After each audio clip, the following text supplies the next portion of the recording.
السلام عليكم ورحمة الله وبركاته. الحمد لله نحمده ونصلي على رسوله الأمين وعلى آله وصحبه الفائزين برضا الله أجمعين. أما بعد، اللهم صل وسلم وبارك على سيدنا محمد وعلى آل سيدنا محمد وبارك وسلم عليه. അല്ലാഹു സുബ്ഹാനഹു വ തആല ഏറെ അനുഗ്രഹീതമായ ജുമുഅ ദിവസത്തിലെ ശ്രേഷ്ഠമായ അവന്റെ ഭവനത്തിൽ ഒരുമിച്ച് കൂടി നാം ഏവരെയും അവന്റെ സ്വർഗ്ഗത്തിൽ നമ്മുടെ പ്രിയപ്പെട്ടവരോടൊപ്പം ഒരുമിച്ച് കൂടി അനുഗ്രഹിക്കുമാറാവട്ടെ. പ്രിയമുള്ള സഹോദരങ്ങളെ, കഴിഞ്ഞ ആഴ്ച നമ്മൾ പറഞ്ഞത് മഹാനായ മൂസാ നബി അലൈഹിസ്സലാം ഫിർഔൻ എന്ന് പറയുന്ന ലോകത്തെ ഏറ്റവും വലിയ സ്വേച്ഛാധിപതിയോട് പരിശുദ്ധമായ തൗഹീദിന്റെ സന്ദേശം, അദ്ദേഹത്തിന്റെ രാഷ്ട്രീയ പ്രഖ്യാപനം, ആത്മീയമായി അദ്ദേഹത്തിന്റെ നബുവത്തിന്റെ പ്രഖ്യാപനം, ഇതെല്ലാം നടത്തുമ്പോഴും മൂസാ നബി അലൈഹിസ്സലാം ഫിർഔനിന്റെ നാശമോ ഫിർഔനിന്റെ സ്ഥാന ഭ്രഷ്ടോ ഇതൊന്നും മൂസാ നബിയുടെ ലക്ഷ്യമല്ല. മൂസാ നബിക്ക് രണ്ട് കാര്യങ്ങളെ ആവശ്യമുള്ളൂ. ഒന്ന്, ഫിർഔൻ നന്നാകണം. രണ്ട്, ഇസ്രായേലി വിഭാഗത്തെ മോചിപ്പിക്കണം. ഇതല്ലാത്ത വേറെ ഒരു കാര്യവും മൂസാ നബിയുടെ ലക്ഷ്യമല്ല. കൊട്ടാരത്തിൽ ചെന്ന് ഒന്ന് ഫിർഔന് നന്നാകണം, അതിന് ഏതെല്ലാം രീതിയിൽ മൂസാ നബിയെ കൊണ്ട് കഴിയുമോ അതൊക്കെ മൂസാ നബി ഉപയോഗപ്പെടുത്തുകയുണ്ടായി. രണ്ട്, ബനൂ ഇസ്രായേലികളെ രക്ഷപ്പെടുത്തണം. അവിടെയാണ് ഫിർഔനുമായിട്ടുള്ള രാഷ്ട്രീയ സംഘടനം ആരംഭിക്കുന്നത്. എന്തുകൊണ്ടാണ് നാം പറയുന്നത് എന്ന് ചോദിച്ചാൽ, മുഹറം വരാൻ പോവുകയാണ്. മുഹറം മാസത്തിന്റെ ഏറ്റവും വലിയ സന്ദേശം ഇസ്രായേലി വിഭാഗത്തെ ഖിബ്തികളിൽ നിന്ന്, കോപ്റ്റിക്കുകളിൽ നിന്ന്, ഫിർഔനിന്റെ ആളുകളിൽ നിന്ന് മോചിപ്പിച്ചു എന്നതിന്റെ ഏറ്റവും വലിയ സന്ദേശമാണ്. ഹിജ്റയുമായി ബന്ധപ്പെട്ട കാര്യങ്ങളുണ്ട്, നമുക്ക് ഇൻഷാ അല്ലാഹ് അത് സൂചിപ്പിക്കും. ഫിർഔൻ എന്ന് പറയുന്നത് ഒരാളുടെ പേരല്ല, മൂസ എന്ന് പറയുന്നത് ഒരാളുടെ പേരാണ്. ഫിർഔൻ എന്ന് പറയുന്നത് ഈജിപ്ഷ്യൻ രാജാക്കന്മാരുടെ സ്ഥാനപ്പേരാണ്. നമുക്കറിയാം, ഓരോ സ്ഥാനപ്പേരുണ്ട്. സെക്രട്ടറി, മേയർ, രാഷ്ട്രപതി, പ്രധാനമന്ത്രി, അങ്ങനെയൊക്കെയുള്ള സ്ഥാനപ്പേരുകളിൽപ്പെട്ട ഒരു പേരാണ് ഫിർഔൻ എന്ന് പറയുന്നത്. ഫറോവമാർ എന്നാണ് മൊത്തത്തിൽ അവരെ അറിയപ്പെടുന്നത്. അപ്പൊ മൂസാ നബി അലൈഹിസ്സലാം ഫിർഔനിന്റെ മുമ്പിൽ വന്നിട്ട് പറഞ്ഞത്, നീ നന്നാകണം, നീ എന്റെ ദൈവം, നീ നന്നാകണം, ഒപ്പം നീ അടിമകളാക്കി വെച്ചിരിക്കുന്ന ജനതയെ വിട്ടു തരണം. ഇത് രണ്ട് കാര്യങ്ങളെ ആവശ്യമാണ്. ആ സമയത്ത് ഫിർഔൻ മൂസാ നബി അലൈഹിസ്സലാമിനോട് പറഞ്ഞ കാര്യങ്ങളൊക്കെ നമ്മൾ പറഞ്ഞു കഴിഞ്ഞ ആഴ്ച.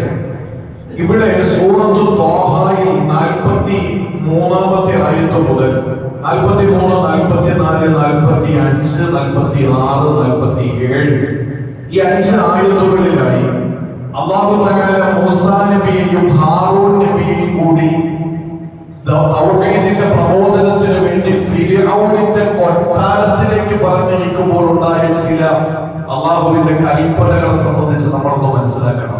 ഞാൻ വീണ്ടും ആവർത്തിച്ചു പറയുകയാണ്, വർത്തമാനകാല ഇന്ത്യൻ സാഹചര്യത്തിൽ നമുക്ക് കൂടുതൽ ശ്രദ്ധേയമായത് മൂസാ നബിയുടെ ചരിത്രമാണ്. മൂസാ നബി അലൈഹിസ്സലാമിന്റെ ചരിത്രമാണ് കൂടുതൽ ഫിറ്റ് ആവുക നമ്മുടെ ഇന്ത്യൻ സാഹചര്യത്തിൽ. വേറെ ഒരു കഴിഞ്ഞ നമ്മുടെ ചർച്ചാ വിഷയമായ ഇബ്രാഹിം നബിയുമായി നമുക്ക് ഇന്ത്യൻ സാഹചര്യത്തിൽ വിലയിരുത്താൻ കഴിയില്ല. അതുകൊണ്ടാണ് ഞാൻ ഈ കഴിഞ്ഞ വെള്ളിയാഴ്ച പറഞ്ഞത് 136 പ്രാവശ്യം മൂസാ നബിയുടെ പേര് ഖുർആൻ, 71 പ്രാവശ്യം ഫിർഔനിന്റെ പേര് ഖുർആൻ പറഞ്ഞു. അല്ലാഹ് എന്ന ജലാലത്തിന്റെ ഇസ്മ കഴിഞ്ഞാൽ ഒരു സൃഷ്ടിയുടെ പേര് ഏറ്റവും കൂടുതൽ പറയുന്നത് മൂസാ നബിയുടെ പേരാണ്. രണ്ടാമത് ഏറ്റവും കൂടുതൽ പറയുന്നത് ശത്രുവായ ഫിർഔനിന്റെ പേരാണ്. ഒരു സമുദായം എന്ന നിലയിൽ ഏറ്റവും കൂടുതൽ പറഞ്ഞത് ബനൂ ഇസ്രായേലിനെ സംബന്ധിച്ചാണ്. ഇത് കഴിഞ്ഞ ആഴ്ച ഞാൻ പറഞ്ഞതാണ്. അപ്പൊ മൂസാ നബി അലൈഹിസ്സലാമിനോട് അല്ലാഹുവിന്റെ കൽപ്പന എന്തായിരുന്നു? ഖുർആൻ സൂറത്തുൽ ത്വാഹയിൽ കാണാം, ഇദ്ഹബാ ഇലാ ഫിർഔന ഇന്നഹു തഗാ. ആരോടാ പറയുന്നത്? ആദ്യം മൂസാ നബിയെ തൗഹീദിന് വേണ്ടി നിയോഗിച്ചു. മൂസാ നബി അലൈഹിസ്സലാം അല്ലാഹുവിനോട് പറഞ്ഞു, എനിക്ക് സംസാര പാഠം കുറവാണ്, പ്രഭാഷണ മികവ് കുറവാണ്, അതുകൊണ്ട് എന്റെ അനുജൻ ഹാറൂൻ നബിയെ കൂടി വിട്ടു തരണം എന്ന് ആവശ്യപ്പെടുകയാണ്. അല്ലാഹു പറഞ്ഞു, ആയിക്കോട്ടെ. ആ രീതിയിലാണ് പിന്നീടുണ്ടായ സംബോധന. നിങ്ങൾ രണ്ടുപേരും പോകണം, ഇലാ ഫിർഔൻ, ആ ഈജിപ്തിൻ രാജാവിന്റെ അടുക്കലേക്ക് നിങ്ങൾ പോകണം. ഇന്നഹു തഗാ, അവൻ തുഗിയനിലാണ്. എന്താണ് തുഗിയൻ? ഞാൻ അത് പിന്നീട് ഒരു കാര്യമായി ബന്ധപ്പെടുത്തി പറഞ്ഞുതരാം. ഇന്നഹു തഗാ, ഫിർഔൻ വഴികേടിലാണ്, തുഗിയനിലാണ്, വഴിക്ക് പുറത്താണ്. അവൻ വഴിവിട്ട ജീവിതമാണ് നയിക്കുന്നത്. അതുകൊണ്ട് നിങ്ങൾ രണ്ടുപേരും ഫിർഔന്റെ അടുക്കലേക്ക് പോകണം. രണ്ടുപേരും തുല്യരായി. ഹാറൂൻ നബി എന്ന അസിസ്റ്റന്റും മൂസാ നബി എന്ന ചീഫും അവിടെ സമന്മാരാണ്. അതുകൊണ്ട് നീ ഹാറൂൻ നബിയെ കൂടെ കൂട്ടിക്കൊണ്ടു പോകണമെന്നല്ല അമ്മ പറഞ്ഞത്. രണ്ടുപേരും പൊയ്ക്കോളി, രണ്ടുപേരോടുമുള്ള കൽപ്പനയാണ്. അങ്ങനെ രണ്ടുപേരും പോകാൻ ഇറങ്ങുമ്പോ അള്ളാഹു അവരോട് പറഞ്ഞൊരു കാര്യം, ഫിർഔനിന്റെ അടുക്കൽ ചെന്നു കഴിഞ്ഞാൽ മയത്തിൽ വേണം സംസാരിക്കാൻ, മയത്തിൽ വേണം സംസാരിക്കാൻ. വളരെ ഗുരുതരമായ ഒരു കാര്യമാണ് ഇവിടെ നമ്മുടെ പ്രബോധന മേഖലയിൽ സംഭവിച്ചുകൊണ്ടിരിക്കുന്നത്.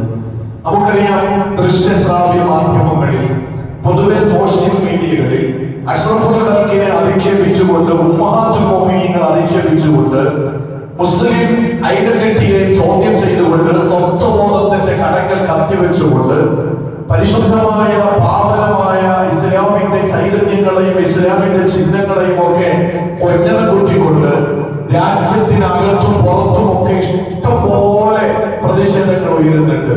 അപ്പോഴൊക്കെയും ഒരു പ്രബോധകൻ എന്നുള്ള നിലയിൽ, അല്ലെങ്കിൽ ഒരു പ്രബോധകന്മാർ എന്ന നിലയിൽ നാം ഓരോരുത്തരും സമീപിക്കേണ്ട ഒരു സംസ്കാരമുണ്ട്, രീതിയുണ്ട്. അതേതാണ്? അള്ളാഹുവിനെ അധിക്ഷേപിച്ചുകൊണ്ടുള്ള വാക്കുകൾ ഒരുപക്ഷെ പ്രായമുള്ള നിങ്ങൾക്കൊന്നും മനസ്സിലാകണമെന്നില്ല. സോഷ്യൽ മീഡിയ കൃത്യമായി അതിന്റെ പിന്നാലെ പോകുന്നവർക്കൊക്കെ അറിയാം, അള്ളാഹുവിനെ അധിക്ഷേപിച്ചുകൊണ്ട്, പടച്ചതമ്പുരാനെ അധിക്ഷേപിച്ചുകൊണ്ടുള്ള പരാമർശങ്ങൾ ഒരിക്കലും നാളുകൾ വരെ നടക്കാത്ത അധിക്ഷേപങ്ങളാണ് അള്ളാഹുവിനെയും അവന്റെ റസൂലിനെയും അധിക്ഷേപിച്ചുകൊണ്ടിരിക്കുന്നത് എന്ന് കരുതി നമുക്ക് ഈ പറയപ്പെടുന്നവരുടെ ആരാധ്യ വസ്തുക്കളെ ഏതെങ്കിലും ഒരു മുസ്ലിം പള്ളിയിലോ, ഏതെങ്കിലും ഒരു ഇസ്ലാമിക സംഘടനയോ, ഏതെങ്കിലും ഒരു സുന്നി സംഘടനയോ, അല്ലെങ്കിൽ ഏതെങ്കിലും ഒരു കലാലയമോ, എവിടെയെങ്കിലും ഒരു യൂണിവേഴ്സിറ്റിയിലോ ഇസ്ലാമിനെതിരെ അധിക്ഷേപവാക്കുകൾ ഉന്നയിക്കുന്നവരുടെ ആരാധ്യ വസ്തുക്കളെ നിലവിളിച്ചതായിട്ട് കാണാൻ കഴിയില്ല. എന്തുകൊണ്ട്? സത്യത്തിൽ അവർ അതിനർഹരല്ലേ?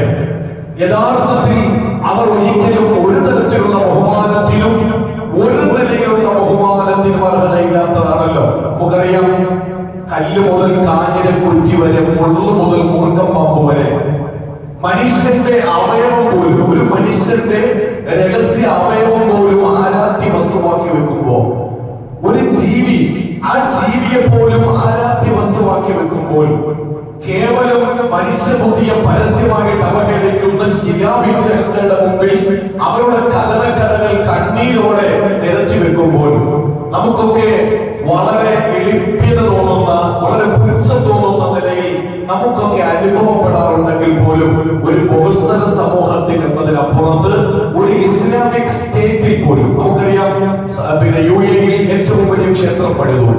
കാരണം അവിടെയൊക്കെ എന്തുകൊണ്ടാണ് പ്രതിപക്ഷ മര്യാദയും മറ്റൊരാളുടെ ആരാധ്യ വസ്തുക്കളെ ബഹുമാനിക്കുന്നതെന്ന് ചോദിച്ചാൽ, അത് നമുക്ക് കിട്ടിയ സന്ദേശം ഫറോവയോട് മൂസാ നബിയുടെ നിലപാടായിരുന്നു എന്നതാണ്. എന്തായിരുന്നു ഫിർഔൻ ചെയ്ത 5 തെറ്റാണ്? ഒന്ന്, ഞാനാണ് റബ്ബെന്ന് വാദിച്ചു, ഞാനാണ് പടച്ചവനെന്ന് വാദിച്ചു. രണ്ടാമത്തേത്, മുഴുവൻ പ്രവാചകന്മാരെയും കളവാക്കുകയും കൊലപ്പെടുത്താൻ ശ്രമിക്കുകയും ചെയ്തു. ആൺകുട്ടികളെ മുഴുവനും കൊന്നൊടുക്കി, പെൺകുട്ടികളെ മുഴുവനും ശക്തീകരിച്ചു, ഒരു സമുദായത്തിന് മുഴുവനും നാശമുണ്ടാക്കി. ഇങ്ങനെ ഗുരുതരമായ വീഴ്ചകൾ നടത്തിയ ഫിർഔൻ എന്ന ലോകം കണ്ട ഏറ്റവും വലിയ സ്വേച്ഛാധിപതിയോട് സംസാരിക്കേണ്ട ഭാഷ ഏതായിരിക്കണം? അല്ലാഹു പറഞ്ഞു, ഖൂലാ ലഹു ഖൗലൻ ലയ്യിനാ. മൂസാ നബിയോട് മാത്രമല്ല, ഹാറൂൻ നബി എന്ന അസിസ്റ്റന്റിനോട് പോലും അല്ലാഹു പറഞ്ഞത് ഫഖൂലാ ലഹു ഖൗലൻ ലയ്യിനാ അന റബ്ബുകുൽ അഅല. ഞാനാണ് സർവ്വലോക സംരക്ഷകൻ എന്ന് വാദിക്കുന്ന ലോകം കണ്ട ഏറ്റവും വലിയ ഭരണാധികാരി, സ്വേച്ഛാധിപതി. ഇന്ന ഫിർഔന അലാ ഫിൽ അർദ്, ഇന്ന ഫിർഔന അലാ ഫിൽ അർദ്. ഫിർഔൻ അഹങ്കാരിയായിരിക്കുന്നു, ഏറ്റവും വലിയ അധികാരിയാണ്. ഇതൊക്കെ അല്ലാഹുവിനറിയാം. പക്ഷെ അല്ലാഹു പറയുന്നു, ആ ഫിർഔനിന്റെ മുന്നിൽ നിങ്ങൾ ചെല്ലുമ്പോൾ ഖൂലാ ലഹു ഖൗലൻ ലയ്യിനാ, നിങ്ങൾ മയത്തിൽ സംസാരിക്കണം, സഭ്യതയുള്ള വാക്ക് പറയണം. അവരെ അധിക്ഷേപിക്കരുത്. അവരെ വിമർശിക്കുമ്പോൾ പ്രതിപക്ഷ മര്യാദ പുലർത്തണം. എന്തിനു വേണ്ടി?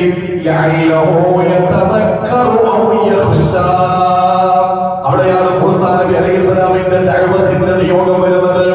ഫിർഔനെ കൊല്ലാൻ ലക്ഷ്യമല്ല, ഫിർഔനിന്റെ അധികാര കസേരയിൽ നിന്ന് പിടിച്ചിറക്കൽ മൂസാ നബിയുടെ ലക്ഷ്യമല്ല. പിന്നെയോ അവർ ഒന്നുകിൽ ഗുണപാഠം ഉൾക്കൊള്ളട്ടെ, അല്ലെങ്കിൽ മൂസ നിങ്ങളെ അവൻ പേടിക്കട്ടെ, നിങ്ങളെ പേടിക്കട്ടെ. ഒന്നുകിൽ അവന് ഭയം, അല്ലെങ്കിൽ അവൻ നന്നാകണം. ഇത് രണ്ടിനും ഏറ്റവും പ്രധാനപ്പെട്ട കാര്യം എന്താണ്? നിങ്ങളുടെ സംസാരത്തിലുള്ള സൂക്ഷ്മതയാണ്. എന്തുകൊണ്ട് അത് പിന്നീട് നേട്ടമുണ്ടായി എന്ന് ഞാൻ പ്രസംഗം നിർത്തുമ്പോൾ പറയാം. അപ്പൊ മൂസാ നബിയോടും ഹാറൂൻ നബിയോടും പറഞ്ഞത്, കൊട്ടാരത്തിലേക്ക് പോകണം, അവരെ നന്നാക്കണം, അല്ലെങ്കിൽ അവരെ പേടിപ്പിക്കണം. അതിന് നിങ്ങൾ ചെയ്യേണ്ട മാർഗം മയത്തിൽ സംസാരിക്കണം. പേടിച്ചോ? മൗനമാണ് പലർക്കും ഭയം. വാ തോരാതെ ഈ എന്താണ് കുരയ്ക്കും പട്ടി കടിക്കില്ല എന്നൊരു ചൊല്ലുണ്ട്. വെറുതെ നമ്മളിങ്ങനെ വാചാലമാകുന്നതിന് കാര്യമില്ല. മൗനം പലരെയും ഭയപ്പെടുത്തും, മൗനം പലരെയും ഭയപ്പെടുത്തും. അപ്പൊ എത്രത്തോളം ബുദ്ധിമാന് സൂചന മതിയാകും, മൗനം വിദ്വാന് ഭൂഷണമാണ് എന്നൊക്കെ നമ്മളെ മലയാളത്തിൽ ഒരുപാട് ആപ്തവാക്യങ്ങൾ കേട്ടിട്ടുണ്ട്. എന്ന് പറഞ്ഞാൽ എല്ലാവരും ഭയപ്പെടുന്നത് ഒരു മനുഷ്യന്റെ ഒരു തെറ്റൊരാളിൽ നിന്ന് കണ്ടാൽ അയാളോട് എന്തിനു നീ അത് ചെയ്തു എന്ന് ചോദിച്ചാൽ അവിടെ തീർന്നു, അവിടെ തീർന്നു. അവന് 100 ന്യായങ്ങൾ ഉണ്ടാവും പറയാൻ. പക്ഷെ ആ തെറ്റ് നമ്മൾ കണ്ടിട്ടും എന്തിന് ചെയ്തു എന്ന് ചോദിക്കാതെ മൗനം അവലംബിച്ചാൽ അവന്റെ മനസ്സിൽ പേടി കൂടും. എന്തായിരിക്കും അവന്റെ റിയാക്ഷൻ? ഇനി എന്തായിരിക്കും അവന്റെ ഉദ്ദേശം? എന്തായിരിക്കും അവന്റെ ലക്ഷ്യം? അവനൊന്നും ചോദിച്ചില്ലല്ലോ, ഞാനിത് ചെയ്തിട്ടും അവനൊന്നും മിണ്ടിയില്ലല്ലോ, എന്തായിരിക്കും? ഇതാണ് ആ മനുഷ്യന്റെ മനസ്സിലുണ്ടാകുന്ന പേടി. അല്ലാഹു പറഞ്ഞു, ഒന്നുകിൽ അവൻ നന്നാവും. അവൻ നന്നായോ? ഇല്ല. പിന്നെ ആര് നന്നായി? അത് പറയാം. അല്ലെങ്കിൽ അവൻ പേടിക്കും. പേടിച്ചില്ലേ? ഒരുപാട് ഭയത്തില്ലേ ഫിർഔൻ? ഫിർഔൻ ഉറങ്ങാൻ കേട്ടില്ലേ? ഫിർഔൻ ഉറങ്ങാൻ പറ്റിയോ? പേടിച്ചു. പിന്നെ ആരാ വിശ്വസിച്ചത്? അത് ഞാൻ പിന്നീട് ലാസ്റ്റ് ഈ പ്രസംഗം നിർത്തുമ്പോ പറയാം. മഹാനായ മൂസാ നബിയോടും ഹാറൂൻ നബിയോടും അല്ലാഹു പറഞ്ഞു, നിങ്ങൾ പോകുമ്പോൾ മയത്തിൽ നിങ്ങൾ സംസാരിക്കണം. ആ സമയത്ത് അവർ രണ്ടുപേരും സഹജമായ ഒരു കാര്യം അല്ലാഹുവിനോട് പറഞ്ഞു. എന്താണെന്നറിയോ? ഇത്രയും വലിയ ധൈര്യശാലിയായിരുന്ന പ്രവാചകൻ ഒരു കാര്യം അല്ലാഹുവിനോട് പറഞ്ഞു. അവർ രണ്ടുപേരും പറഞ്ഞു, റബ്ബനാ ഇന്നനാ നഖാഫു അൻ യഫ്റുത അലൈനാ ഔ അൻ യത്ഗാ. പടച്ചവനെ, ഫിർഔനെങ്ങാനും ചാടി ഞങ്ങളെ നേരെ വീണാലോ, അവന്റെ അധികാരം ഉപയോഗിച്ചുകൊണ്ട് ഞങ്ങളെ പിടിച്ചകത്തിട്ടാലോ, അവന്റെ പട്ടാളത്തെ ഉപയോഗിച്ചുകൊണ്ട് ഞങ്ങളെ അമർച്ച ചെയ്താലോ. പ്രിയപ്പെട്ട സഹോദരങ്ങളെ, ചിന്തിക്കണം. ഒരു പേടിയുണ്ട്, സഹജമാണത്, സഹജമാണത്. ഞാൻ വലിയ ധൈര്യശാലിയാണെന്ന് പറഞ്ഞ് ആരും മുന്നോട്ട് പോകൂല. രണാങ്കണത്തിൽ ശക്തിക്കല്ല പ്രാധാന്യം, യുക്തിക്കാണ്. രണാങ്കണത്തിൽ ശക്തിക്കല്ല പ്രാധാന്യം, യുക്തിക്കാണ്. ബുദ്ധിമാനെ സംബന്ധിച്ചിടത്തോളം അവന്റെ ബുദ്ധിയാണ് രണാങ്കണത്തിൽ വേണ്ടത്, ശക്തിയല്ല, ശക്തിയല്ല. അതുകൊണ്ട് തന്നെ ഫിർഔൻ അല്ലാഹുവിന്റെ പ്രവാചകൻ മൂസാ നബിയെ മർദ്ദിച്ചാലോ, അവന്റെ പട്ടാളത്തെ ഉപയോഗിച്ചുകൊണ്ട് അടിച്ചമർത്തിയാലോ, ആ സമയത്ത് അല്ലാഹു പറഞ്ഞ വാക്കെന്തെന്നറിയോ? ഫഅതിയാഹു ഫഖൂലാ ഇന്നാ റസൂൽ ഖാല ലാ നഖാ ഖാല ലാ തഖാഫാ. മൂസാ നബി അലൈഹിസ്സലാമും ഹാറൂൻ നബിയും പറഞ്ഞു, പടച്ചവനെ, ഇന്നാ നഖാഫു, ഞങ്ങൾക്ക് ഞങ്ങളെ അടിച്ചമർത്തിയാലോ, ഞങ്ങളെ പിടിച്ച് ജയിലിട്ടാലോ, ഞങ്ങളെ തല്ലിച്ചതച്ചാലോ എങ്ങനെ പ്രബോധനം ചെയ്യും? അമ്മ പറഞ്ഞു, നിങ്ങൾ രണ്ടുപേരും പേടിക്കണ്ട, ഇന്നീ മഴക്കുമ, ഞാൻ നിങ്ങളെ രണ്ടുപേരോടൊപ്പമുണ്ട്. ഞാൻ കേൾക്കുന്നുണ്ട്, കാണുന്നുമുണ്ട്. ധൈര്യമായിട്ട് പോക്കോ, ധൈര്യമായിട്ട് പോക്കോ. പിന്നെ മൂസാ നബിക്ക് പേടിയില്ല, പിന്നെ ഹാറൂൻ നബിക്ക് ഭയമില്ല. അല്ലാഹ് പറഞ്ഞു, ഞാൻ നിങ്ങളോടൊപ്പമുണ്ട്, നിങ്ങൾ ധൈര്യമായിട്ട് പോകോ. അവര് നേരെ ചെന്നു. എന്നിട്ട് കൊട്ടാരത്തിൽ ചെന്നിട്ട് പറഞ്ഞതെന്താണ്? ഒരു ചെറിയ വാക്ക്, ഒറ്റ വാക്കിൽ പറഞ്ഞു നിർത്തി. എന്താ പറഞ്ഞത്? ഇന്നാ റസൂലു റബ്ബിക്, ഇന്നാ റസൂല റബ്ബിക്. പറഞ്ഞ വാക്കിതാണ്, ഞങ്ങൾ രണ്ടും നിന്റെ റബ്ബിന്റെ ദൂതന്മാരാണ്, നിന്റെ റബ്ബിന്റെ ദൂതന്മാരാണ്. എന്താ പറയുന്നത്? ഞങ്ങളെ റബ്ബ് അയച്ചതാണ് എന്ന് അന്യവൽക്കരിച്ച് പറയാമായിരുന്നു മൂസാ നബിക്ക്. എന്താ പറഞ്ഞത്? ഞങ്ങളുടെ റബ്ബാണ്, നിന്നെ ആക്രമിക്കാനോ അല്ലെങ്കിൽ നിന്നെ ശരിയാക്കാനോ ഒന്നുമല്ല ഞങ്ങൾ വന്നത്. ഞങ്ങളുടെ റബ്ബ് ഞങ്ങളെ വിട്ടത് നിന്നെ നേരെയാക്കാൻ വേണ്ടിയിട്ടാണ് എന്ന് പറയുമ്പോ ഫിർഔനിന്റെ മനസ്സിൽ ഒരു അന്യവൽക്കരണം ഉണ്ടാവും. അത് മാറ്റാൻ വേണ്ടി അല്ലാഹ് പറഞ്ഞു, മൂസ അലൈഹിസ്സലാമിനോട് പറയുന്നു, ഹാറൂൻ നബിയെ നിങ്ങൾ പറയണം. എന്താ പറയേണ്ടത്? ഫഖൂല ഇന്നാ റസൂല റബ്ബിക്, നിന്റെ റബ്ബിന്റെ ദൂതന്മാരാണ് ഞങ്ങൾ. എന്ന് പറഞ്ഞാൽ ഫിർഔനെ, നീ റബ്ബെന്ന് പറയാനല്ലോ, എന്നാൽ നീ റബ്ബുമല്ല, റബ്ബിന്റെ ദൂതനുമല്ല. ഞങ്ങളെ ദൂതന്മാരായി നിന്നിലേക്ക് നിയോഗിച്ചിരിക്കുകയാണ് എന്ന് പറഞ്ഞതിലൂടെ അവർ ഒന്നുമല്ല, ഫിർഔൻ സമൂഹത്തിൽ ഒന്നുമല്ല എന്ന് ലോകത്തിന് തെളിയിച്ചു കൊടുത്തിരിക്കാൻ ഒരു വാക്കിലൂടെ. എന്താ പറഞ്ഞത്? നീ റബ്ബെന്ന് പറയുന്നു, നീ റബ്ബല്ല, എന്നാൽ റബ്ബിന്റെ ദൂതന്മാരുമല്ല. ഞങ്ങളാണ് റബ്ബിന്റെ ദൂതന്മാര്. നിന്റെ അടുക്കലേക്ക് ഞങ്ങൾ വന്നത് നിന്നെ നന്നാക്കാൻ വേണ്ടിയിട്ടാണ്. അതുകൊണ്ട് ബനൂ ഇസ്രായേലിനെ കൂടെ വിട്ടത് അവരെ തുകത്തിവും, അവരെ നീ അടിമകളാക്കി വെക്കരുത്. ഇത് പറഞ്ഞപ്പോൾ പ്രിയപ്പെട്ട സഹോദരങ്ങളെ, ഫിർഔനെ സംബന്ധിച്ചിടത്തോളം ജീവിതത്തിൽ ഒരിക്കലും ഉൾക്കൊള്ളാൻ പറ്റാത്തൊരു വാക്കാണ്. എത്ര സിമ്പിൾ ആയിട്ട് പറഞ്ഞു, നിന്റെ റബ്ബിന്റെ ദൂതന്മാരായി ഞങ്ങൾ വന്നിരിക്കുന്നു എന്ന് പറയുന്നതിലൂടെ ആ ഫിർഔന്റെ റബ്ബല്ല എന്നതാണല്ലോ ഇവർ സമ്മതിച്ചിരിക്കുന്നത്. ഇതിനപ്പുറം നാണക്കേട് വേറെ വരാനുണ്ടോ? ആ സമയത്ത് മഹാനായ മൂസാ നബിയും ഹാറൂൻ നബിയും ഫിർഔനോട് പറഞ്ഞത്, നിന്റെ റബ്ബിൽ നിന്നുള്ള ദൃഷ്ടാന്തവുമായിട്ടാണ് ഞങ്ങൾ വന്നിട്ടുള്ളത്. രണ്ട് തവണ നിന്റെ റബ്ബ് എന്ന് മൂസാ നബിയുടെ വകയായി ഒന്നും ഹാറൂൻ നബിയുടെ വകയായി ഒന്നും ഫിർഔനിന്റെ മുമ്പിൽ അങ്ങോട്ട് പറഞ്ഞിട്ട് ഒരു കാര്യം കൂടി പറഞ്ഞു. ഇന്ന് നമുക്ക് പകർന്നില്ലാതെ ഒരു കാര്യം, അധികാരത്തിന്റെ അപ്പോസ്തലന്മാരുടെ അധികാരത്തിന്റെ അപ്പകഷ്ണങ്ങൾ തേടി പോകുന്ന സമുദായത്തിന്റെ പേരും ആ പേരും നാളുമൊക്കെ ഉള്ള പലർക്കും ഇല്ലാതെ പോകുന്ന ഒരു കാര്യം മൂസാ നബിയുടെ ലോകത്തിൽ അല്ലാഹു തആല പറഞ്ഞു കൊടുത്തതാണെന്നറിയോ? ഏറ്റവും ഒടുവിൽ കൊട്ടാരത്തിൽ വെച്ച് മൂസാ നബി പറഞ്ഞത്, വസ്സലാമു അലാ മനിത്തബഅൽ ഹുദാ. ആരാണോ ഹുദയെ പിൻപറ്റുന്നത് അവന് മാത്രമാണ് സമാധാനം ഉണ്ടാവുക എന്ന് പറഞ്ഞാൽ, രാജാവിന്റെ കൊട്ടാരത്തിൽ വന്ന് സാധാരണഗതിയിൽ രാജാവിന്റെ പുകഴ്ത്തല പറയും സാധാരണ നടക്കുക. ഇവിടെ മൂസാ നബി അലൈഹിസ്സലാം ഹാറൂൻ നബി വന്നിട്ട് പറഞ്ഞത്, നിനക്ക് രക്ഷപ്പെട്ടല്ല, വസ്സലാമു അലാ മനിത്തബഅൽ ഹുദാ, ഹുദയെ പിൻപറ്റും അവന് മാത്രമേ സമാധാനമുള്ളൂ എന്ന് പറഞ്ഞതിലൂടെ ഫിർഔനോട് ഏറ്റവും വലിയ തൗഹീദിന്റെ പ്രഭാഷണം നടത്തിയതാണ്. നിന്റെ റബ്ബ് അയച്ച ദൂതന്മാരാണ് ഞങ്ങൾ, നിന്റെ റബ്ബ് ദൃഷ്ടാന്തവുമായി ഞങ്ങൾ അയച്ചിരിക്കുകയാണ്, ബനൂ ഇസ്രായേലിനെ വിട്ടുതരണം എന്ന് മാത്രമല്ല, നീ എപ്പോഴാണോ ഹുദയെ പിൻപറ്റുന്നത് എന്നാലേ നിനക്ക് സമാധാനം ഉണ്ടാവുള്ളൂ എന്ന് പറഞ്ഞ് പേടിപ്പിക്കുകയാണ് ഇവിടെ മൂസാ നബി അലൈഹിസ്സലാം ചെയ്തത്. ലോകത്തെ ഏറ്റവും വലിയ ഒരു പ്രബോധനം ഉണ്ടാകേണ്ട, പ്രത്യേകിച്ച് നമ്മുടെ ഈ കാലഘട്ടത്തിൽ നമ്മളിപ്പോ കണ്ടല്ലോ, ഫലസ്തീനിലും അതുപോലെ തന്നെ റഫയിലും ഗസയിലും നമ്മൾ കണ്ടു. ആരാ ചോദിക്കാറുള്ളത്? ഈ സമുദായത്തിന് വേണ്ടി ചോദിക്കാൻ ആരാ ഉള്ളത്? രാജാക്കന്മാരുണ്ടോ? ഭരണാധികാരികളുണ്ടോ? ജനപ്രതിനിധികളുണ്ടോ? ആരുമില്ല. നമുക്കുള്ളത് പടച്ചതമ്പുരാൻ മാത്രമാണ്. ഇന്നനി മഅകുമാ, ഞാൻ നിങ്ങളോടൊപ്പമുണ്ട്. അസ്മഉ, എല്ലാ രോദനങ്ങളും കേൾക്കുന്നുണ്ട്. വഅറാ, എല്ലാം ഞാൻ കാണുന്നുണ്ട്. പിന്നെന്താ പടച്ചവന്റെ മറുപടി കിട്ടാത്തത്? അല്ലാഹുവിന്റെ മറുപടി കിട്ടാത്ത കാരണങ്ങൾ നമ്മളാണ് പരിശോധിക്കേണ്ടത്. നമ്മൾ പരിശോധിക്കണം. ഇവിടെ മൂസാ നബി അലൈഹിസ്സലാം കൃത്യമായി തൗഹീദ് കൊണ്ട് പ്രസംഗിച്ചപ്പോൾ ഫിർഔൻ സമ്മതിച്ചു.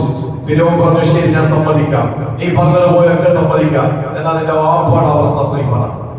നീ ഇപ്പൊ എന്റെ മുമ്പിലല്ലേ വന്നത് തൗഹീദുമായിട്ട്, നിന്റെ വാപ്പാടെ അവസ്ഥ എന്താണ്? നിന്റെ വാപ്പാടെ അവസ്ഥ എന്താണ്? ഒരു പ്രബോധകൻ ഉത്തരം മുട്ടി പോകുന്ന അവസ്ഥയാണ്. ഒരു പ്രബോധകനപ്പുറം ഉത്തരം മുട്ടി പോകുന്ന രംഗം വേറെയില്ല. നിന്റെ വാപ്പാടെ അവസ്ഥ പറ.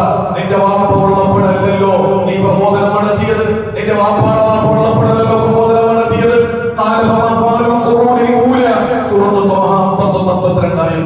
ഫിർഔന്റെ ചോദ്യമാണ്, നിന്റെ വാപ്പാടെ അവസ്ഥ നീ പറ.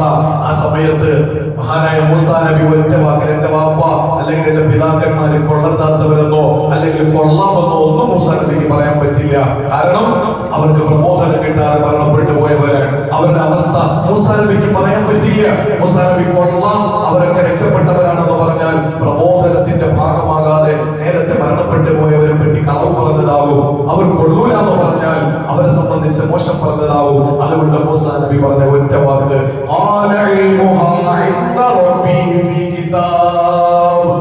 അതൊന്നും എനിക്കറിഞ്ഞൂടാ, അതൊക്കെ പടച്ചവനെ അറിയുള്ളൂ, അതൊന്നും എനിക്കറിഞ്ഞൂടാ. മൂസാ നബി അലൈഹിസ്സലാം ഈ മറുപടി കൊണ്ട് കൊടുക്കുമ്പോ ഫിർഔന് പിന്നെ വേറെ എന്താ പറയാനുള്ളത്? ഒന്നും പറയാനില്ല. ഇവിടെ നമ്മൾ വളരെ വ്യക്തമായി മനസ്സിലാക്കേണ്ട ഒരു കാര്യമുണ്ട്. ഈ കാലഘട്ടത്തില് ഇന്ത്യൻ സാഹചര്യത്തില് മുസ്ലിം സമുദായത്തിന് മൂസാ നബി അലൈഹിസ്സലാമിന്റെ സന്ദേശങ്ങൾ നമ്മൾ കൈമാറുമ്പോ രണ്ട് കാര്യങ്ങൾ നമ്മൾ ശ്രദ്ധിക്കണം. ഒന്ന്, ചിലപ്പോ മൂസാ നബി അലൈഹിസ്സലാമിനോടൊപ്പം ഉണ്ടായിരുന്ന ചില ആളുകൾ സുഖിയന്മാരായ ആളുകൾ, ചില ഭൗതിക ആസക്തി പിടിപെട്ട ആളുകൾ അത് മൂസാ നബി അലൈഹിസ്സലാമിനെ കൊണ്ടുപോലും വിശ്വസിച്ചിരുന്നില്ല. അത് ഏറ്റവും വലിയ പണ്ഡിതനായിരുന്ന ആളുകളുണ്ട്, ഏറ്റവും വലിയ ധനാഢ്യനായിരുന്ന ആളുകളുണ്ട്.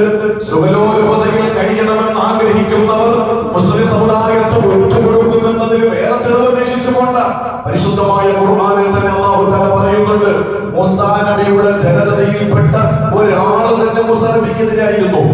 ആ മനുഷ്യൻ അടങ്ങുന്ന ബനൂ ഇസ്രായേലിനെ രക്ഷപ്പെടുത്താൻ വേണ്ടിയിട്ടാണ് മൂസാ നബി ശ്രമിച്ചത്, അവർക്ക് വേണ്ടിയിട്ടാണ് മൂസാ നബി വാദിച്ചത്. അപ്പോ സുഖിയന്മാരായിരുന്ന ഭൗതികാസക്തി പിടികൂടിയിരുന്ന ഒരു സമൂഹത്തിന്റെ പ്രതിനിധി എന്നുള്ള നിലയിൽ ഒരാള് മൂസാ നബി അലൈഹിസ്സലാമിന്റെ നേരെ തിരിഞ്ഞു. അങ്ങനെയാണ് പരിശുദ്ധ ഇസ്ലാം എന്ന സുന്ദരമായ ഈ മതം അല്ലാഹു തന്ന ഏറ്റവും വലിയ സൗഭാഗ്യം മുസ്ലിം ആവുക എന്നുള്ളതാണ്. ആ മുസ്ലിം സമുദായത്തിന്റെ ഒരു സൊസൈറ്റിയിൽ, ഒരു സമാജത്തിൽ അംഗമായിരിക്കുന്നവര് ആ മുസ്ലിം സമുദായത്തിന്റെ സംവരണം, മുസ്ലിം സമുദായത്തിന്റെ ആവശ്യങ്ങളൊക്കെ നേടിയെടുക്കാൻ വേണ്ടി ശ്രമിക്കുമ്പോഴും അധികാരത്തിന്റെ തേൻ നുകർന്നുകൊണ്ട് പലപ്പോഴും തങ്ങളുടെ സമ്പത്ത് നഷ്ടപ്പെട്ടു പോകുമെന്ന് പറഞ്ഞ് തങ്ങളുടെ സമ്പാദ്യം മുഴുവനും കൊണ്ടുവന്ന അടിയറ വയ്ക്കുന്ന സുഖലോലുപന്മാരെ ഈ വർത്തമാനകാല സാഹചര്യത്തിൽ നമ്മൾ കണ്ടുകൊണ്ടിരിക്കുകയാണ്. അവർക്ക് നേതാവുണ്ട്. ആ നേതാവിന്റെ പേര് ഇന്ന ഖാറൂൻ കാന മിൻ ഖൗമി മൂസാ. മൂസാ നബിയുടെ ജനതയിൽപ്പെട്ട ബനൂ ഇസ്രായേലിൽപ്പെട്ട കോപ്റ്റികളിൽപ്പെട്ടതല്ല, കിബുത്തികളിൽപ്പെട്ടതല്ല, ഫറോവൻ സാമ്രാജ്യത്തിന്റെ അരികുപറ്റി കഴിയുന്നതല്ല, എപ്പോഴും അടിച്ചമർത്തപ്പെട്ടിരുന്ന ബനൂ ഇസ്രായേലിൽപ്പെട്ടിരുന്ന ഖാറൂൻ എന്ന മുതലാണ്. ഇന്ന ഖാറൂന കാന മിൻ ഖൗമി മൂസാ, മൂസാ നബിയുടെ ഗ്രൂപ്പിൽപ്പെട്ട ആളായിരുന്നു. ഫബഗാ അലൈഹിം. ഇവിടെയാണ് ഞാൻ നേരത്തെ പറഞ്ഞത്, ഈ ഫിർഔനെ പറ്റി പറഞ്ഞത് തൊഗാ എന്നാണ്, ഖാറൂനെ പറ്റി പറഞ്ഞത് ബഗാ എന്നാണ്. അതാണ് നമ്മൾ ശ്രദ്ധിക്കേണ്ടത്. ഫിർഔനെ പറ്റി അല്ലാഹു പറഞ്ഞത് ഇന്നഹു തൊഗാ.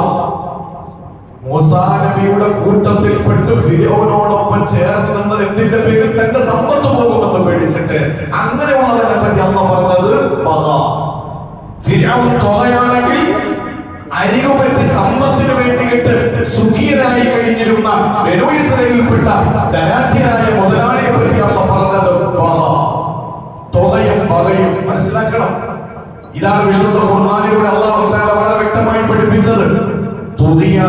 ഫിർഔൻ തുഗയാനിലായിരുന്നു, തൊഗയിലായിരുന്നു. അതിൽ നിന്നാണ് തോഗൂത്ത് ഉണ്ടായത്. ശ്രദ്ധിച്ച് കേട്ടോളി. ഫിർഔൻ തൊഗ എന്ന് അല്ലാഹു പറഞ്ഞു എന്ന് പറഞ്ഞ തുഗയാൻ, അതിൽ നിന്നാണ് തോഗൂത്ത് ഉണ്ടായത്. തോഗൂത്ത് എന്ന് പറഞ്ഞ ദൈവങ്ങൾ. ഫിർഔൻ എന്ന് പറയുന്ന ആ ഏറ്റവും വലിയ അഹങ്കാരിയായ മനുഷ്യനെ അല്ലാഹു പരിചയപ്പെടുത്തുന്നത് തൊഗ എന്നാണെങ്കിൽ അതിൽ നിന്നാണ് താഗൂത്ത് ഉണ്ടായത്. ആ താഗൂത്ത് എന്ന് പറഞ്ഞാൽ ദൈവങ്ങളെ പറ്റി പറയുന്ന പേരാണ്. അപ്പൊ ഫിർഔനെ എത്രമാത്രം അല്ലാഹു തആല മോശമായി വിശദീകരിച്ചു. എന്നാൽ ഈ പറയുന്ന ഹാറൂൻ എന്ന് പറയുന്ന മൂസാ നബിയുടെ ജനതയിൽപ്പെട്ട ആളിനെ പറ്റി അല്ലാഹ് പറഞ്ഞത് ഫബഗാ, അതിന് ബഗി എന്നാണ്. ബഗി എന്ന് പറഞ്ഞാൽ ദുരാഗ്രഹം, വഴിതെറ്റിപ്പോയി. വലിയ മോശമായ രീതിയിലെ ബഹുദൈവ വിശ്വാസി ഒന്നുമല്ല, മറിച്ച് ദുനിയാവ് ശരണം എന്ന് പറഞ്ഞ് ദുനിയാവിൽ മുഖംകുത്തി വീണുപോയി.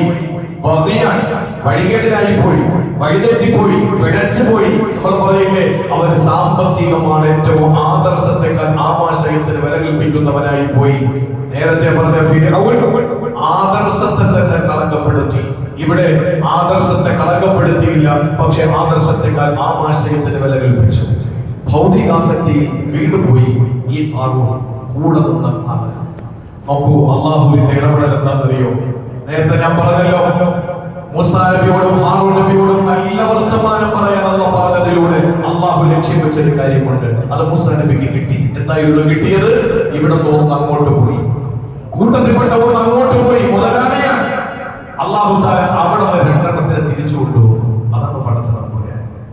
ഇന്ത്യൻ സാഹചര്യത്തിൽ മനസ്സിലാക്കണം, ഒന്ന് അങ്ങോട്ട് പോയാൽ അള്ളാഹു താല ഇവിടെ നിന്ന് ഒന്നിനെ അങ്ങോട്ട് വിട്ടാൽ അവിടെ നിന്ന് രണ്ടെണ്ണത്തിനെ തിരിച്ചു കൊണ്ടുവരും. ഖുർആൻ മൂസാ നബിയുടെ ചരിത്രം, ഖുർആൻ ഇവിടെ നിന്ന് പോയത് ഇന്ന ഖാറൂന മിൻ ഖൗമി മൂസ, മൂസാ നബിയുടെ ഖൗമിൽപ്പെട്ട ഖാറൂൻ പോയി.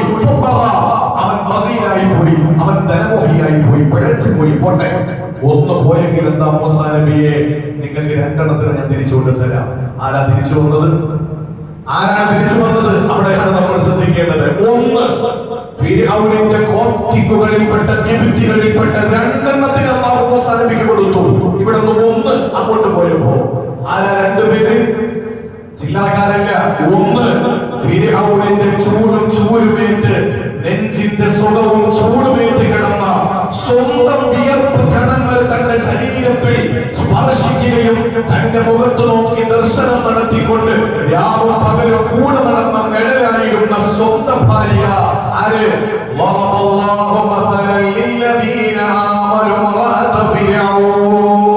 കൂടെ കിടന്ന ഭാര്യ അല്ലാഹു മൂസാ നബിക്ക് കൊടുത്തു.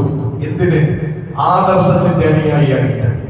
ആദർശത്തിന്റെ അനുയായിയായി മൂസാ നബിക്ക് എന്താ കൊടുത്തത്? ഫിർഔനിന്റെ കൂടെ കിടന്നാണ് അയാൾ. നിങ്ങൾ ആലോചിച്ച് നോക്കൂ, ഇത് ഒന്നാമത്തേത്. രണ്ടാമത്തേത് അല്ലാഹു തആല കൊടുത്തത് ആരെയും അറിയോ? രണ്ടാമതായി പടച്ചതമ്പുരാൻ കൊടുത്തത് വിശുദ്ധമായ ഖുർആൻ തന്നെ പറയുന്നുണ്ട്, വഖാല റജുലുൻ മുഅ്മിനും മിൻ ആലി ഫിർഔൻ യക്തുമു ഈമാനഹു അതഖ്തുലൂന റജുലൻ മൻ യഖൂല റബ്ബി അല്ലാഹ്. സൂറത്തുൽ ഗാഫിർ. രണ്ടാമത് മൂസാ നബിക്ക് കൊടുത്തത് മിൻ ആലി ഫിർഔൻ, ഫിർഔനിന്റെ കുടുംബത്തിൽപ്പെട്ട ഒരുത്തനെ, സ്വന്തം വാപ്പയുടെ സഹോദരന്റെ മോനെ തിരിച്ചു കൊടുത്തു. അപ്പൊ ഇവിടെ നിന്ന് ഹാറൂൻ അങ്ങോട്ട് ചാടിയപ്പോ അവിടെ നിന്ന് രണ്ടെണ്ണത്തിനകത്ത് ഇങ്ങോട്ട് കൊടുത്തു. എന്താണ് ഇങ്ങോട്ട് വരാൻ കാരണം അറിയോ? അങ്ങോട്ട് പോയതിനെ പറ്റി അല്ലാഹ് പറഞ്ഞ അവന് ബലമോഹമാണ്. മൂസാ നബിയുടെ കൂടെ നിന്ന പൈസ കിട്ടൂല, മൂസാ നബിയുടെ കൂടെ നിന്ന പൈസ കിട്ടൂല, ഫിർഔന്റെ കൂടെ നിന്ന പൈസ കിട്ടും. ആദർശത്തിൽ ഞാനൊരു 916 മുസ്ലിമാണെന്ന് പറഞ്ഞാൽ പണം കിട്ടൂല. അതേസമയം ഇസ്ലാമിന്റെ ചിഹ്നങ്ങളെയും ഇസ്ലാമിന്റെ ആദർശങ്ങളെയും കണക്കിൽ കത്തിവെച്ച് കൊല്ലനെ കൂട്ടുകിട്ട് ഞാനൊരു നിരീശ്വരവാദിയാണെന്നോ അല്ലെങ്കിൽ ഞാൻ നിങ്ങളുടെ കൂടെയാണെന്നോ പറഞ്ഞിട്ട് മറ്റേതെങ്കിലും ആലയത്തിൽ പോയി കഴിഞ്ഞാൽ പണം കിട്ടും. അവരല്ല, അവരുടെ തലമുറയല്ല, 2-3 തലമുറയ്ക്ക് കഴിയാനുള്ള കോടികൾ കിട്ടും. ഇല്ലെങ്കിലോ ഈടിയ വിടും, ഇല്ലെങ്കിൽ ഇങ്ങോട്ട് ഈടിയ വിടും. അങ്ങോട്ട് പോയാലോ ഈടിയില്ല, ഒരു പരിശോധനയില്ല, ഒന്നുമില്ല. വർഷങ്ങളോളം പതിറ്റാണ്ടുകളോളം കഴിയാനുള്ള സമ്പത്ത് അത് ഹാറൂന് കിട്ടി, അത് ഹാറൂന് കിട്ടി. ചാടിപ്പോയി. അപ്പൊ അവിടെ ഇങ്ങോട്ട് വന്നതാരാ? ഒന്ന് കൂടെ കിടന്ന ഭാര്യ. വെറുതെ ഒരു പെണ്ണല്ല, ലോകത്തുള്ള മുഴുവൻ വിശ്വാസിനികളായ ഇന്നും നിങ്ങളുടെ ഭാര്യമാർ, എന്റെ ഭാര്യ, എന്റെ ഉമ്മ, എന്റെ മകൾ, നിങ്ങളുടെ മകൾ, നിങ്ങളുടെ പെണ്ണന്മാര്, ഈ കാലഘട്ടത്തിൽ ജീവിച്ചിരിക്കുന്ന മുഴുവൻ മുസ്ലിം സ്ത്രീകൾക്കും മാതൃകയായി ഖുർആൻ പരിചയപ്പെടുത്തിയത് ഫിർഔനിന്റെ ഭാര്യ. നമ്മുടെയൊക്കെ സ്ത്രീകളുടെ മാതൃക മാത്രമല്ല, 4 വര മദീനത്തുൻ നബവിയുടെ മുന്നിൽ, മസ്ജിദുൻ നബവിയുടെ മുന്നിൽ റസൂലുള്ളാഹി വരച്ചു. തന്റെ 4 വിരൽ ഖിൻസർ, ബിൻസർ, മുസ്ത, മുസബ്ബിഹ, ഇബ്ഹാം. അതിൽ ഖിൻസറും ബിൻസറും മുസ്തയും മുസബ്ബിഹയും 4 വിരലുകൾ മസ്ജിദുൻ നബവിയുടെ മണലിൽ വരച്ചു. എന്നിട്ട് അല്ലാഹുവിന്റെ റസൂൽ പറഞ്ഞു, ഹാദിഹി ഖദീജ, ഇത് ഖദീജ, ഈ വര ഖദീജയാണ്. രണ്ടാമത്തെ വര ചൂണ്ടിട്ട് പറഞ്ഞു ഹാദിഹി ഫാത്തിമ, ഇതെന്റെ ഫാത്തിമയാണ്. മൂന്നാമത്തെ വര വരച്ചിട്ട് പറഞ്ഞു ഹാദിഹി ആസിയ, ഇത് ആസിയ ബീവിയാണ്. നാലാമത്തെ വര വരച്ചിട്ട് പറഞ്ഞു അല്ലാഹുവിന്റെ റസൂൽ സല്ലല്ലാഹു അലൈഹി വസല്ലം തങ്ങൾ പഠിപ്പിച്ചു ഇതാരാണ്? മറിയം ബീവിയാണ്. ഞാൻ മറിയം എന്നാ പറഞ്ഞല്ലേ, ആസിയ ബീവി.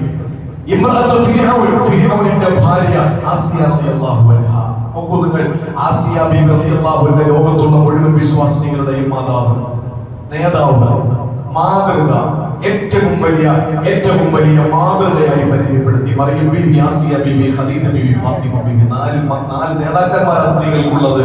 അതിൽ സ്ഥാനം പിടിച്ചു ആസിയ റളിയല്ലാഹു അൻഹ. എന്തുകൊണ്ട്? വിശ്വാസിനിയായി എന്നുള്ളത് കൊണ്ടാണ്. മറ്റത് ഈമാൻ മറച്ചു വെച്ച, പേടിച്ചിട്ട് ഈമാൻ മറച്ചു വെച്ച മഹാനായ ഒരു മനുഷ്യൻ. ഫിർഔന്റെ കുടുംബത്തിൽപ്പെട്ടവരാണ്. അദ്ദേഹം ഈമാൻ മറച്ചു വെച്ചതിന്റെ പേരിലായി പേടിച്ചിട്ടാണ്, ശിക്ഷ പേടിച്ചിട്ട്. പക്ഷെ കൽബിൽ ഈമാൻ ഉണ്ടായിരുന്നു. എന്നാൽ വേറൊരാൾ ഈമാൻ മറച്ചു വെച്ചു. അതാരെന്നറിയോ? അത് മൂസാ നബിയുടെ കൂട്ടത്തിൽപ്പെട്ട ആളാണ്. മൂസാ നബിയുടെ കൂട്ടത്തിൽപ്പെട്ട ആളാണ്.